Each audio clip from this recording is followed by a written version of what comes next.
C'est un peu ce qui s'est passé avec le Libra. Donc, je vais vous refaire un débrief assez rapide parce que vraiment, pour moi, le plus important pour vous que vous puissiez vous rendre compte de ce qu'il y a derrière, et on vous prépare à ça depuis des années avec Mickaël. On a toujours été ultra défensif par rapport à ça en vous disant attention, méfiez-vous, faites confiance à personne, uniquement à vous. Les dés sont pipés. Quand les mecs vont vous dire d'acheter tel projet, c'est qu'en général, ils vont être payés pour en parler. Que souvent, quand ils vont vous dire ah ben moi, j'ai pas été payé, j'ai acheté le projet, mais tu l'as acheté 100 fois ou 1000 fois moins cher qu'un retail, et qu'en plus de ça, même malgré ça, tu arrives à perdre du pognon parce que tu es nul en trading. En fait, vous vous rendez pas compte. Nous, ça fait des années qu'on est en crypto. On connaît ce qui se passe en arrière-plan. On connaît la plupart des acteurs aujourd'hui qui sont en crypto. On sait comment ça marche, on sait comment ça fonctionne, et on s'amuse pas à donner de nom parce qu'on s'en fout. En fait, chacun gère son truc comme il veut, et je pense que chacun est adulte pour se faire sa propre idée sur le sujet. Et je peux vous assurer que quand vous allez sur des sujets principalement liés au même coin, aux célébrités et tout, c'est des jeux de dés, mais qui sont pipés, mais d'une force, mais vous imaginez même pas. Et vraiment, il y a une vidéo que je vous invite à regarder qui a été faite par CoffeeZilla, qui va vous permettre peut-être, je l'espère, vous ouvrir l'esprit sur le genre de manipulation et sur ce qu'on a derrière. Alors, c'est pas nouveau, hein, ce qu'on voit là, évidemment, quand ça fait des années que vous êtes en crypto. Allez, on l'a vu des milliers de fois, ça continuera d'être toujours le cas, et voilà. Mais là, ce qui est énorme, c'est que donc CoffeeZilla, c'est quelqu'un qui a énormément d'influence, qui a toujours été contre les scams, qui a dévoilé énormément d'arnaques, qu'il y a eu aussi avec Logan Paul, avec pas mal de ces mecs comme ça, même avec MrBeast et tout. Et là, il a interviewé le mec qui a lancé Libra, d'accord, donc le même coin qui a été promu par le président de l'Argentine, donc Javier Milei. Et ce qui est dingue, c'est que ce mec-là, du coup, a montré sa tête et a tout dit. C'est-à-dire que là, il te dit, sur la vidéo, hein, il te dit, on a fait des délits d'initiés, on a travaillé avec les équipes de Meteora, de Jupiter, et qui eux-mêmes savaient que c'était un putain de rug pull. Et ils ont accepté de faire le truc parce qu'eux aussi on en profitait. D'ailleurs, il y a eu le CEO et des lead développeurs de chez Meteora et de Jupiter sur Solana qui ont décidé de quitter le navire parce qu'en fait, ils avaient trop de casseroles, et que là, en fait, les conversations Telegram, WhatsApp ont fuité et ont été divulguées en fait globalement sur Internet.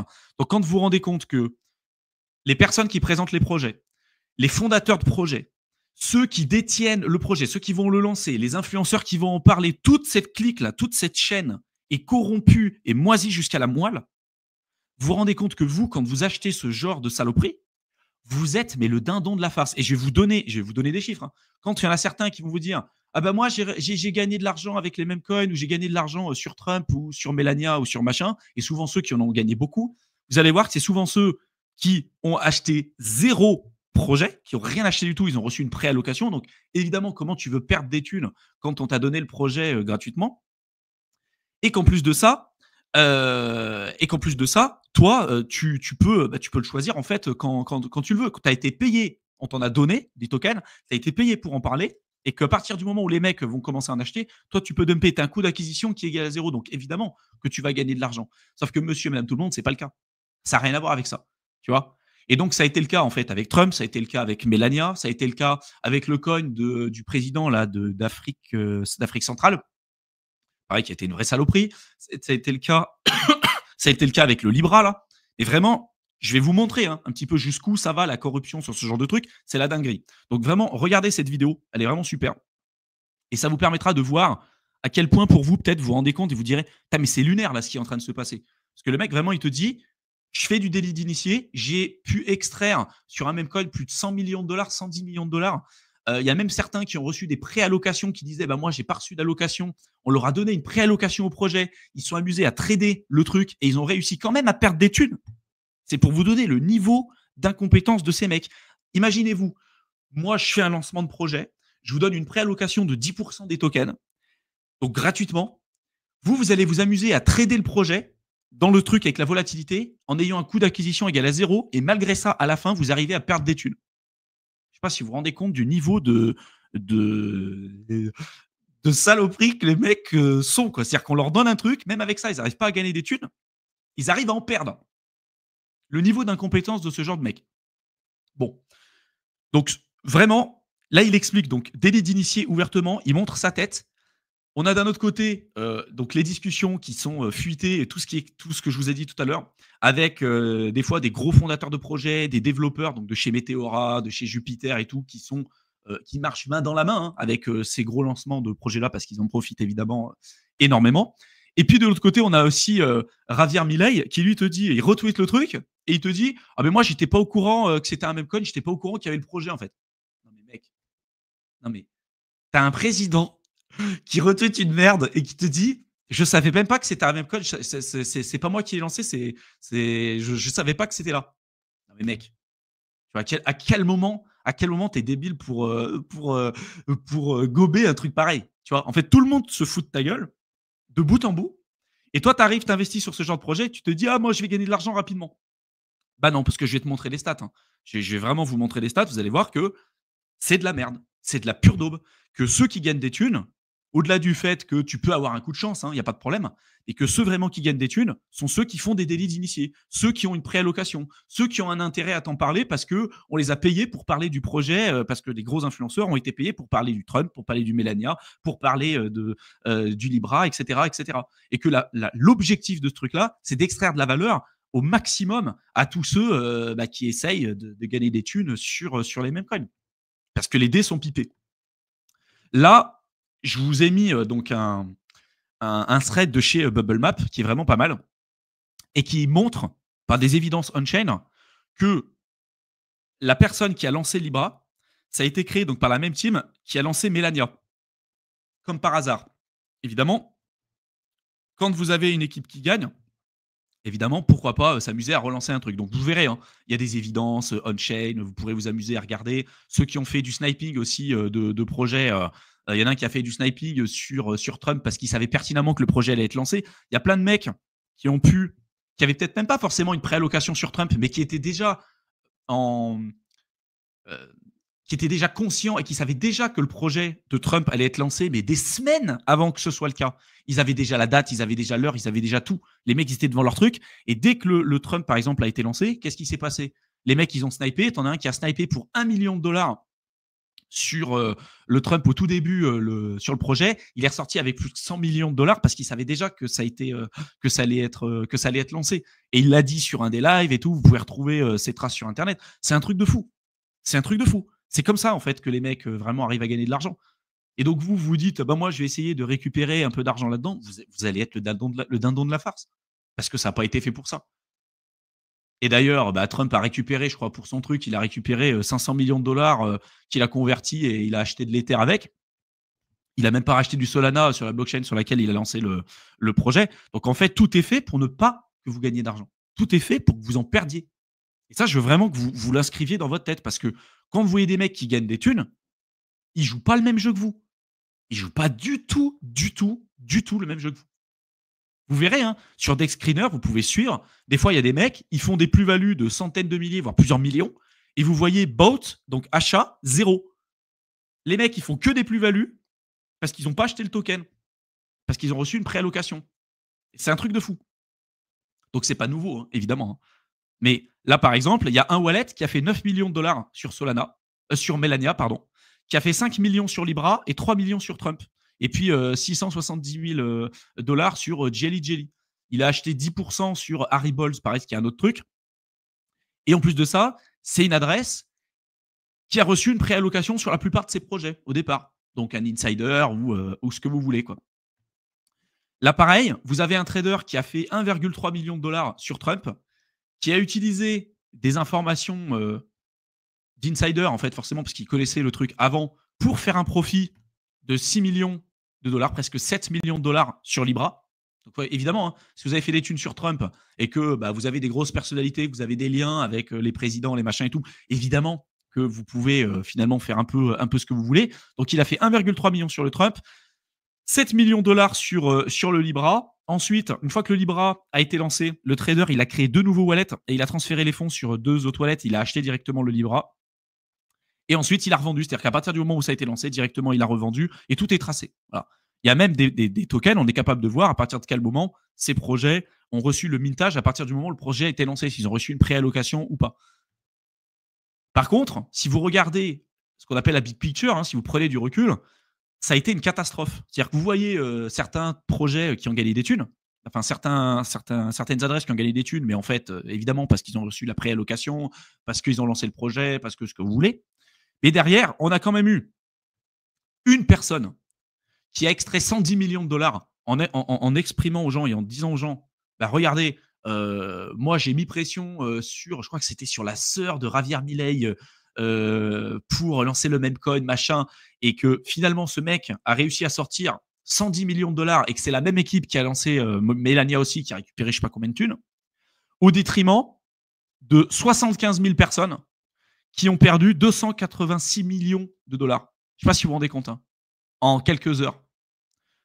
Donc en fait, ce qui se passe là-dedans, c'est qu'il n'y a aucune création de richesse, il n'y a aucune création de valeur. C'est un Ponzi tel qu'on en a énormément en crypto. Et là, vous faites un transfert directement dans les mains de ce mec-là. Donc, pour vous donner les chiffres, il y a 71 369 personnes qui ont perdu à peu près 10 K. On en a presque 2500 qui ont perdu entre 10 000 et 50 000. 438 qui en ont perdu entre 50 000 et 100 000. 318 qui ont perdu entre 100 000 et 250 000. 87 qui ont perdu plus de 250 000 balles, 52 qui en ont perdu plus de 500 000 et 25 qui ont perdu plus d'1 million. C'est énorme. Regardez les trucs. Et derrière, on va vous dire, bah moi, regardez, j'ai snipé le truc ou j'ai gagné des thunes. Sauf que ce qu'on va pas vous dire, c'est que les mecs qui ont fait ça, souvent, ils ont eu la préallocation, qu'ils n'ont pas géré leurs risques, etc. Ou que de toute façon, ils jouent pas du tout sur le même jeu que vous, et que la majorité derrière perdent des thunes. Ça revient au stade que je vous avais donné pour la partie Memecoin, où je vous avais montré qu'il y avait 99,8% des gens qui s'amusaient à trader des Memecoins qui ne faisaient pas plus de 10 000 dollars de plus-value latente. Plus-value latente. Ça veut dire que tout le reste perd de l'argent et que même ceux qui font des plus-values latentes, vu que ce n'est pas des vraies plus-values, soit ils ne valident pas leur plus-value et ils perdent leur argent, donc sur les 0,2%, c'est ça. Soit même s'ils arrivent à faire des bénéfices, après ils les réinvestissent en général et ils perdent leur thune. Et là, on est proche des 100%. Parce que ce n'est pas du tout le même jeu. Ceux qui lancent les projets, ils ont une préallocation, ils lancent le truc et il n'y a pas de problème. Il y a même des tutos sur Internet. J'ai pas envie de faire de la pub sur ce genre de truc. Il y a des tutos à des 600, 700 000 vues pour expliquer aux gens comment rug pull. Et t'en as qui rug pull, mais en direct. Donc, si vous pensez faire des thunes en tradant des mêmes coins parce que vous allez être le Warren Buffett et que vous avez compris comment faire des thunes, vous allez vous faire éclater. Vous allez vous faire éclater, vous allez tout perdre. Parce que le jeu est contre vous. Donc j'insiste vraiment sur ce truc-là, parce que là, c'est quand même fou, et surtout que ça va très très loin. C'est-à-dire que là, on a quand même des présidents, d'accord ? C'est pas n'importe qui, hein. On a des présidents, on a les fondateurs de projets qui sont la main mise dedans et qui savaient pertinemment ce qui allait être effectué, parce que vous verrez, si vous regardez l'échange avec Cofizila, le mec qui a lancé le Libra a dit, et il y a les discussions WhatsApp qui ont fuité, a dit que l'objectif, c'était d'extraire un maximum de valorisation sur les retails. L'objectif, c'était de dumper, de faire un rug pull de l'extrême et de prendre un maximum de valeur. Malgré ça, ils ont quand même décidé de le lancer. Malgré ça, ils ont quand même eu une préallocation sur le projet. Malgré ça, ils ont quand même décidé de dumper et de prendre des bénéfices dans des périodes comme ça. Donc évidemment que là, vu que ça s'est su, les mecs, ils ont dit « Ah, désolé les gars, on a été pris. On va partir. » Et puis, bon, on a quand même gagné des dizaines et des dizaines, voire des centaines de millions depuis le départ. Parce que là, ils se sont fait choper pour le Libra, mais on n'est pas à l'abri qu'ils ne se soient pas fait choper, qu'ils n'aient pas fait ce truc-là pour tout un tas d'autres projets. Mais même les fondateurs de projets et ceux qui se disent décentralisés, parce qu'on n'est pas sur des trucs décentralisés, il ne faut pas déconner non plus, d'accord ? On n'est pas sur des trucs décentralisés. Même ces mecs-là ne veulent pas votre bien. Je le répète, on peut aimer un projet, on peut adorer ce truc-là, on peut adorer un écosystème, ce qu'on veut. C'est du player versus player. Et là, on entend souvent parler des mecs qui ont gagné un peu de thunes, mais ça se fait au détriment d'énormément de personnes. Là, vous avez un pauvre mec qui a lancé une saloperie, d'accord ? Et il y en a 75 000 personnes qui sont restées sur le carreau. Je ne sais pas si vous vous rendez compte du truc. C'est énorme. C'est énorme. Et quand vous apprenez qu'un projet a été lancé, Trump, Melania ou ce que vous voulez, certains gros influenceurs, eux, soit ont eu la préallocation, soit savent qu'il va y avoir ce lancement-là, mais des semaines, des mois à l'avance. Il y en a même eu une autre, là, que je ne peux plus blairer, là, je ne sais plus comment elle s'appelle, celle-là. Là. Avant, elle avait un compte OnlyFans, pour tout vous dire. Avant, c'était quelqu'un qui vendait son cul sur Internet pour 10 balles par mois. Voilà, pour vous donner un ordre d'idée.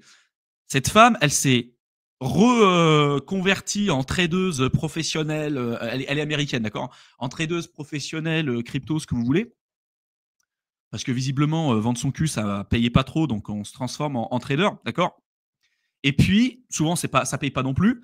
Elle avait reçu une préallocation sur les projets, comme par exemple le Libra. Elle a quand même réussi à perdre des thunes en ayant une préallocation. Elle a tradé le truc. Elle a quand même réussi à perdre de l'argent avec une allocation qui lui a coûté zéro.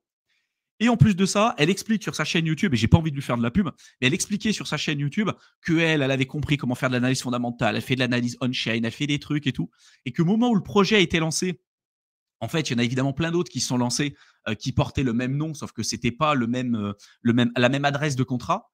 Et elle a acheté au moment où le projet a été lancé, elle a acheté pour, je sais plus, 300 000, 400 000 balles directement le truc sans vérifier l'adresse du contrat. Et elle dit putain, je me suis fait arnaquer. Moi, je faisais mon travail quand même. J'ai fait mon analyse fondamentale. Je savais que c'était un projet qualitatif, je sais pas trop quoi. Mais en fait, si tu mets 250 000 balles sans regarder le truc, sans vérifier même l'adresse du contrat du truc, c'est que déjà, tu avais l'idée à la base de la préallocation que tu allais avoir. Et surtout, que, euh, que tu n'as pas vérifié. Enfin, moi, je me dis, quand tu mets autant d'argent d'un coup, c'est qu'évidemment, tu connaissais ce truc-là en amont, mais que ça prouve le degré d'incompétence auquel tu es sujet. C'est-à-dire que même quand tu es conscient du truc, quand tu es conscient qu'il y a un lancement de projet, tu arrives quand même à perdre de l'argent. Tu vois ce que je veux dire? Moi, ça me rend fou. Et ça, des gens comme ça, il y en a plein. Il y en a plein. On a le fameux aussi Crypto Banter aux États-Unis, là, pareil, qui lui explique aussi ouvertement, des fois sur ses tweets, bah moi, j'étais au courant, je vous en avais parlé sur un des lives. Le mec, il explique, bah moi, j'étais au courant 3 semaines à l'avance qu'il allait avoir le lancement du token Trump. Évidemment, il en a parlé. Évidemment, il a dit aux gens oui, le token Trump, il est là, mais n'en achetez pas, les gars, attention, ça peut être risqué. Mais il est quand même rentré sur le truc, il a quand même acheté, il a quand même dumpé, tu vois, sur la communauté. Parce que c'est comme ça que ça marche. Ces gens-là veulent pas votre bien. Et pour ceux qui sont dans la crypto depuis un certain temps, bon, vous savez que c'est pas nouveau. Et ça vous montre le degré en fait de corruption qu'il y a dans un truc comme ça, quoi. Là, pareil, quelqu'un qui était au courant à l'avance du Libra, c'est des analyses on-chain, hein, d'accord. Quelqu'un qui était à l'avance du Libra, du lancement du Libra, a été sur le point de, enfin, quelqu'un qui avait connaissance à l'avance du lancement du Libra avant que ce soit lancé, mais qui a acheté trop tard. C'est-à-dire, t'imagines, toi, tu connais le truc à l'avance, tu sais que ça va être lancé tel jour, telle heure, il n'y a pas de problème, mais tu achètes trop tard. Le mec, il a acheté pour presque 27 000 sols. Et il a quand même perdu de la thune. Il a quand même perdu de la thune, mais vu qu'il a un lien privilégié avec l'équipe fondatrice, donc avec le mec qui a Rug, d'accord, il a perdu 5 millions de dollars sur le trade, ben, il a quand même été compensé parce que l'autre bon samaritain, il a extrait 110 millions de dollars à la communauté. Mais il lui a dit, allez, toi, je t'avais donné une préallocation que tu as refusée, hein, parce que ce mec-là, en fait, on le connaît, hein, d'accord. On va pas cacher les noms, hein, c'est Stool Presidente, là, c'est Dave Portnoy, d'accord. Dave Portnoy, il a reçu une préallocation, donc 6,5 millions de tokens. Il a dit non, moi je veux pas de préallocation, donc il les a renvoyés. Il a quand même décidé de trader le truc avec ses propres capitaux. Il s'est fait rect comme Jaja, d'accord. Il s'est fait éclater. Il a perdu plus de 5 millions de dollars parce qu'il a acheté trop tard, malgré le fait qu'il connaissait à l'avance le lancement du projet. Mais vu qu'il était ami et copain-copain avec Michel, qui a pris 110 millions de dollars, il lui a renvoyé 5 millions. Vous, je peux vous assurer que si demain vous perdez des thunes, il n'y a personne qui va renflouer votre caisse, hein. Vous n'avez plus que vos yeux pour pleurer. Donc tout ça pour vous dire que c'est un marché qui est corrompu jusqu'à la moelle, encore plus dans ce genre de conformation sur les mêmes coins. Et voilà à quoi ressemblent les graphiques à chaque fois. Voilà, donc c'est super. Vous avez une mèche comme ça, puis après, bon, évidemment, ça ressemble à rien. Et vous pouvez suivre hein, on-chain. Hein. Là, par exemple, vous avez une baleine qui en a acheté. Alors, il y en a qui arrivent à gagner des thunes. Hein. Celle-ci, elle a acheté pour 52 000 et elle a fait 436 000 dollars de bénéfices. D'accord.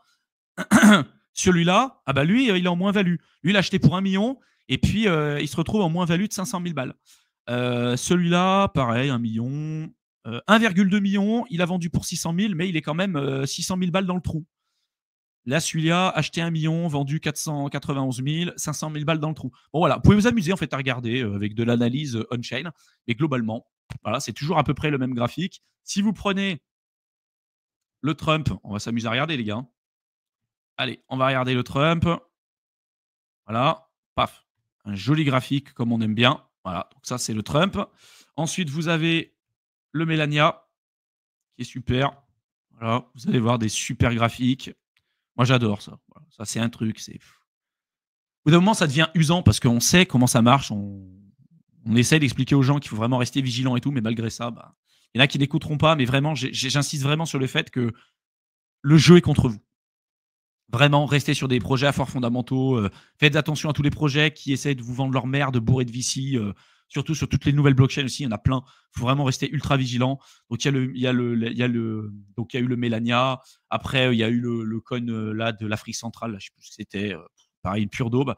Et après, vous avez le Libra. Hein, voilà. Le fameux Libra que je vous ai montré, tout à l'heure et qui là démontre quand même un niveau de corruption au-delà de ce qui avait déjà été dit ouvertement parlant. Donc, bon, jetez-y un coup d'œil. Évidemment que ça a fait un scandale, que certains fondateurs ou certains gros porteurs de projets là, sur Jupiter et sur Meteora ont dû sortir. Je vous laisserai les articles. Hein. Jetez-y un coup d'œil. Vous regarderez les fuites, vous regardez jusqu'où ça va. Mais vraiment, c'est quand même plutôt dingue. Vous avez également aussi certains avocats et puis des opposants à Milei qui veulent le destituer en fait maintenant en disant en fait bon mon gars tu as fait la promotion d'une saloperie, tu peux pas dire que t'étais pas au courant en fait, tu as même retweeté le truc et tu as expliqué que c'est toi-même qui as retweeté, hein, t'as même pas dit que tu t'étais fait hacker ton compte, tu expliques que toi tu retweets un truc mais tu dis que t'étais pas au courant que c'était un memcoin. À quel moment tu te fous pas de la gueule du monde non plus. Donc voilà, donc là évidemment les gens sont pas contents, peut-être qu'il sera destitué ou pas. Peut-être qu'il restera sur le truc. Mais vous voyez, hein, c'était quelqu'un qui était vachement idolâtré en disant c'est génial, c'est super, un peu comme Trump, tu vois. Il va faire, il va trancher dans l'art, il va sortir tout un tas de corruption qu'il y a sur le marché et tout. Mais mine de rien, voilà, il y a aussi de la corruption là-dessus. Faut pas se foutre de la gueule du monde. Et quand vous avez des présidents, quand vous avez même des célébrités, parce que là, on parle de Trump, on parle de Javier Milei, on parle de toutes ces personnes-là qui sont quand même très connues. Et vous aviez aussi tout un tas de coins de célébrités qui avaient été lancés lorsqu'on avait la mania sur les mêmes coins. On avait Andrew Tate, on a eu Jason Derulo aussi qui a lancé sa saloperie. On en a eu plein. Et en fait, quand on a ce genre d'abruti qui commence à mettre des mêmes coins comme ça, moi, ça me rend fou. Tu vois, ça me rend fou. Parce qu'évidemment, ça profite pas du tout à la majorité, ça profite à ceux qui lancent leur truc parce que, voilà, on va dire c'est le game. Mais soyez vigilants, les gars. Voilà, vraiment, soyez vigilants. Moi, ce que je comprends pas, c'est surtout, en fait, on connaît maintenant, ce truc-là, c'est pas nouveau. D'accord. J'insiste vraiment sur ce truc, mais c'est pas nouveau. On sait que ça profite à une minorité, on sait que les dés sont pipés, on sait que la majorité perd des thunes. Malgré ça, il y en a quand même qui décident de rentrer dessus et après ils viennent se plaindre parce qu'ils ont perdu de l'argent. Alors c'est triste, mais personne t'a mis un flingue sur la tempe pour acheter cette merde. Tu à un moment donné, sois responsable aussi de la gestion de risque. Évidemment que je justifie pas le lancement de ces mêmes coins et de ces saloperies, et ça ne devrait pas exister, je suis d'accord avec toi. Et à un moment donné, personne t'a mis le flingue sur la tempe pour acheter cette merde. Si tu as décidé de faire all-in et d'acheter ce genre de truc et qu'après tu perds tout du jour au lendemain, tu peux t'en prendre qu'à ta gueule. Tu connais les risques. Tu savais que tu n'allais pas être riche rapidement. Tu savais que c'était du player versus player. Mais simplement, tu t'es fait éclater. Et moi, je pense qu'il y en a beaucoup, en fait, ils ont besoin de prendre la douche froide aussi pour avancer. C'est triste, hein, mais c'est comme ça. Et je comprends pas ceux qui viennent se plaindre sur les réseaux en disant moi j'ai perdu de l'argent, quand même, c'était une arnaque, c'était une arnaque. Mais évidemment que c'était une arnaque. Évidemment. T'achètes un truc, c'est le Ascoin, ou je sais pas quelle autre saloperie. Évidemment que c'est des scams. Évidemment que c'est des scams. Mais non, voilà, il faut trouver un responsable. C'est jamais de ta faute. C'est toujours de la faute de X ou Y personne. Et à un moment donné, si tu veux avancer, voilà, va falloir prendre les responsabilités, quoi. Je sais que tous ceux qui sont dans notre communauté ont vraiment compris tout ça. Mais c'est vrai que moi, ça me rend fou, en fait, les gens qui veulent toujours pointer du doigt en disant c'est la faute de lui. Et évidemment, ce qui vient de se passer là, je trouve que c'est fou. Et évidemment, il faut que ces mecs-là aillent en tôle, tu vois. Que le mec qui a fait une extraction là de 110 millions de dollars, j'espère que lui ira en tôle. Et à mon avis, lui, je suis même pas sûr qu'il va, s'il va pas, s'il va atteindre la trentaine, ce mec, parce que Là, le niveau de corruption et auquel il a été sujet, j'espère qu'il a utilisé un bon VPN, le mec. Hein. Qu'il est bien caché, hein, qu'on ne sait pas où il est. Hein, parce qu'à mon avis, il y en a beaucoup qui vont venir le chercher. Hein, comme SBF. Hein. SBF, il avait intérêt d'être bien protégé, le mec. Hein. Mais ouais, c'est le niveau de corruption qu'il y a dans ce truc. Et surtout, quand on est conscient de ça, comprendre que voilà, il n'y a pas de plat gratuit, en fait. Il n'y a pas de plat gratuit. Qu'à chaque fois qu'il y en a certains qui vont vous dire qu'ils ont gagné des thunes, en fait, souvent, c'est du foutage de gueule, quoi.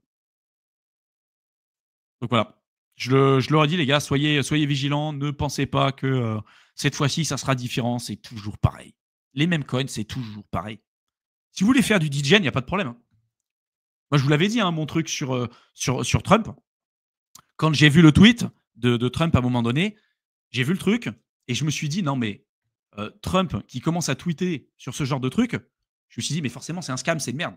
Ça fait des années qu'on est en crypto. À chaque fois que tu as un président qui tweet une saloperie sur la crypto, forcément, c'est un scam. Donc moi, je me suis dit, c'est un scam. Je me suis connecté. Le Trump, ça valait 60 centimes. J'ai pas acheté. Je me suis dit, c'est de merde. C'est monté à 3 balles. J'ai pas acheté. C'est monté à 6. J'ai pas acheté. C'est monté à 20. J'ai pas acheté. C'est monté à 70. J'ai pas acheté, évidemment. Pour moi, c'était toujours trop cher. Mais je pense que la partie DJen, il faut comprendre et se dire, OK, moi, je veux faire du DJen. Je prends 3, 4, 5, 10% de mon capital, peu importe. Il faudra gérer son risque comme on veut. Et on se dit, OK, ça, c'est une partie, je sais que je peux tout perdre du jour au lendemain. C'est pour m'amuser, pour faire un truc et tout, pas de problème. Mais quand je vois certains qui se disent, en fait, il n'y a pas d'altisan pour le moment et que le seul moyen de gagner de la thune, c'est de rentrer rapidement sur des projets comme ça, de faire des all-in, parce qu'on n'est pas capable d'attendre la alt-season et ce que je viens de vous expliquer pendant 1 heure en début quand même de cette présentation, ça serait hyper dommage de tout perdre parce qu'on a voulu griller les étapes et parce qu'on n'est pas foutu d'être patient en fait. C'est hyper dommage. Parce que, encore une fois, les jeux sont contre vous. C'est hyper important.